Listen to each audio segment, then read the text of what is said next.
Pagkaanindot gayod mo puyo sa usa ka panimalay, nga diin ikaw magmalipayon, magmalinawon diha sa imong kasing-kasing ug diha sa imong nahuna.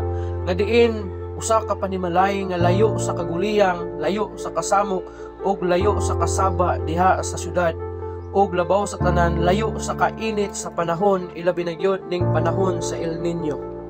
Ingon niini ang akong nasinati samtang nagstay kami kauban ang akong pamilya niini nga panimalay.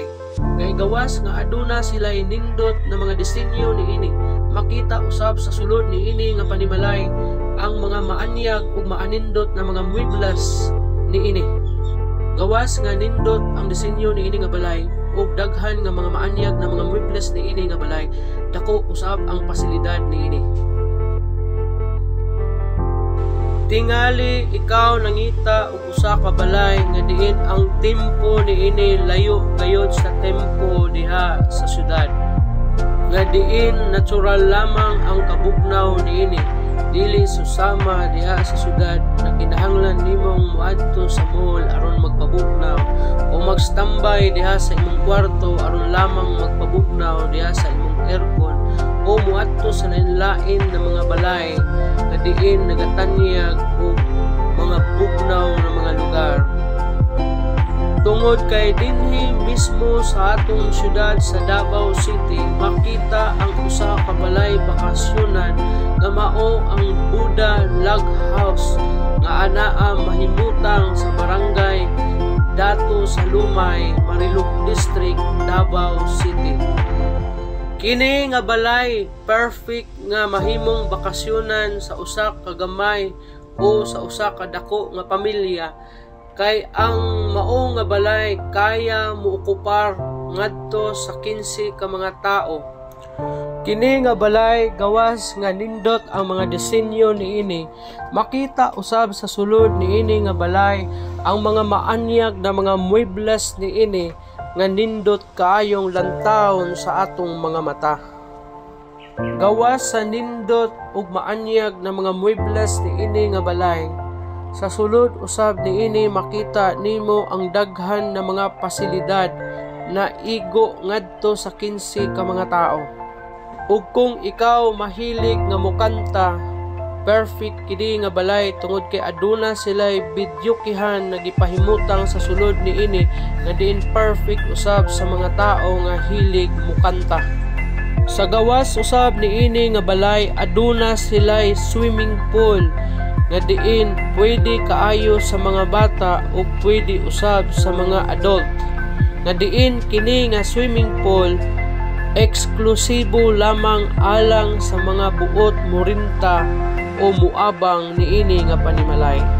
Gawas sa swimming pool aduna usab sila'y lugar nga pwede ikaw magpahigayon o burn fire nga diin perfect sa mga tao nga mahilig sa burn fire. Gawas sa imong makita na nindot panahon sa adlaw, makita usab nimo panahon sa kagabhion ang mga disenyo sa ilang mga suga o ang kahayag niini nga balay sa panahon nga musika ang ilahang mga lights. Kini nga balay dili lang para sa pamilya kundi pwede usab kini alang sa mga managhigala, magbarkadahay o kaha sa mga grupo. Kini nga balay dili lang pwede sa usa ka pamilya kundi pwede usab kini sa magbarkadahay, sa managhigalaay o sa mga grupo nga diin buot mo pahigayon og mga aktibidades. Pwede usab dinhiya ang mga religious na mga aktibidades, ilabi na kay duna sila'y burn fire area nga diin perfect alang sa meditation o pagmuni-muni sa kaayo sa Ginoo. Gawas sa kaanindot niini nga balay nga puy-an, limpyo pagyud kini nga diin mohatag og dugang kalinaw diha sa atong unahuna ug diha sa atong kasing-kasing. Ang nahimutangan niining Buddha Log House perfect kaayo kay duol ra kaayo sa mga tourist destination o tourist spot dinhiya sa Marilog District, Davao City. Kining Buddha Log House duol ra kaayo sa Bemwa Farm.